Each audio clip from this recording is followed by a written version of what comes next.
Hello friends, आप सबका स्वागत है हमारे चैनल जरती भवानी कृपा में। आज हम आपके लिए माता वैष्णो देवी की कथा लेकर आए हैं। अगर आपको हमारी ये कथा अच्छी लगे तो हमारे चैनल को सब्सक्राइब करना, लाइक करना और कमेंट करना मत भूलिएगा। आइए चलिए सुनते हैं कथा। भगवान विष्णु की शक्ति वैष्णवी का प्रसिद्ध मंदिर वैष्णो देवी के नाम से उत्तर भारत के सर्वाधिक पूजनीय और पवित्र स्थलों में से एक है। ऊंचे पर्वत पर स्थित यह मंदिर अपनी भव्यता व मनोहर सुंदरता के कारण भी प्रसिद्ध है। कटरा से लगभग 14 किलोमीटर की दूरी पर एक पर्वत पर यह मंदिर 5200 फीट की ऊंचाई पर स्थित है। हर साल लाखों तीर्थयात्री मंदिर के दर्शन हेतु यहाँ आते हैं। माता वैष्णो देवी के संबंध में कई पुरानी कथाएं प्रचलित है, लेकिन मुख्य दो कथाएं हैं। तो आइए सुनते हैं पहली कथा के अनुसार वर्तमान कटरा से 2 किलोमीटर की दूरी पर स्थित हंसाली गांव में मां वैष्णो के परम भक्त श्रीधर निवास करते थे। वह निसंतान होने के कारण दुखी थे। एक दिन उन्होंने नवरात्रि पूजन के लिए कुंवारी कन्याओं को बुलवाया। माता वैष्णवी कन्या वेश में उन्हीं के बीच आकर विराज गई।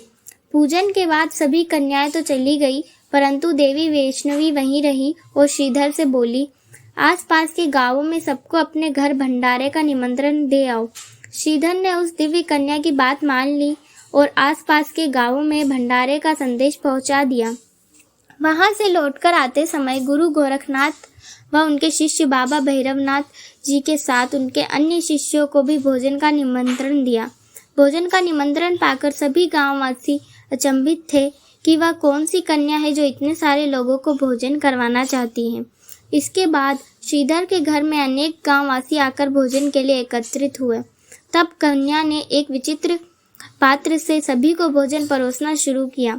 भोजन परोसते हुए जब वह कन्या भैरवनाथ के पास गई, तब भैरवनाथ ने कहा कि मैं तो खीर पूरी की जगह मांस भक्षण और मदिरा पान करूंगा। तब कन्या ने उसे समझाया कि यह ब्राह्मण के घर का भोजन है, इसमें मांसाहार नहीं किया जाता। किंतु भैरवनाथ जानबूझकर अपनी बात पर अड़ा रहा। जब भैरवनाथ ने उस कन्या को पकड़ना चाहा, तब मां ने उसके कपट को जान लिया। मां वायु रूप में बदलकर त्रिकुट पर्वत की ओर उड़ चली। भैरवनाथ भी उनके पीछे गया।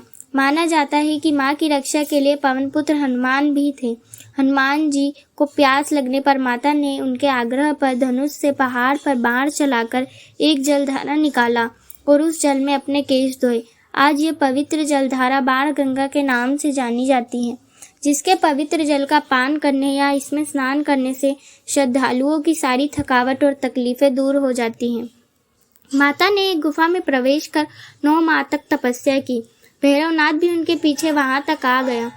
तब एक साधु ने भैरवनाथ को चेतावनी दी कि जिसे तू एक साधारण कन्या समझ रहा है, वह आदिशक्ति जगदम्बा है, इसलिए उस शक्ति का पीछा छोड़ दे। भैरवनाथ ने साधु की बात नहीं मानी। तब माता गुफा की दूसरी ओर से मार्ग बनाकर बाहर निकल गई। यह गुफा आज भी अर्धकुमारी या आदि कुमारी या गर्भ जून के नाम से प्रसिद्ध है। अर्धकुमारी के पहले माता की चरण पादुका भी है।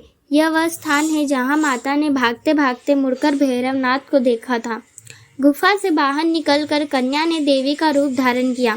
माता ने भैरवनाथ को चेताया और वापस जाने को कहा, परंतु वह नहीं माना। माता गुफा के भीतर चली गई। तब माता की रक्षा के लिए हनुमान जी ने गुफा के बाहर भैरव से युद्ध किया। भैरव ने फिर भी हार नहीं मानी।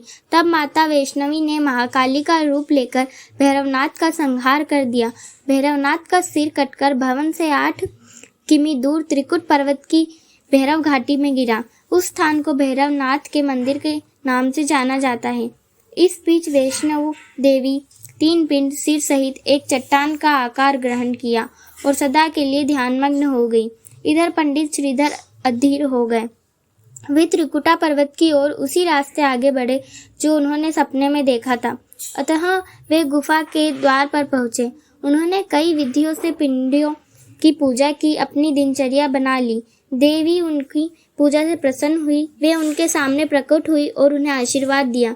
तब से श्रीधर और उनके वंशज देवी माँ वैष्णो की पूजा करते आ रहे हैं।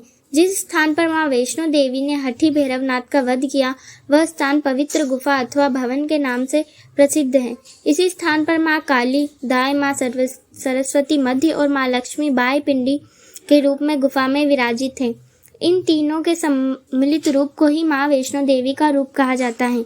इन 3 भव्य पिंडियों के साथ कुछ श्रद्धालु भक्त एवं जम्मू कश्मीर के भूतपूर्व नरेशों द्वारा स्थापित मूर्तियां एवं यंत्र इत्यादि हैं। तो यहाँ पर हमारी कथा समाप्त होती है। तो अगर आपको हमारी ये कथा अच्छी लगे तो हमारे चैनल को सब्सक्राइब करना मत भूलिएगा।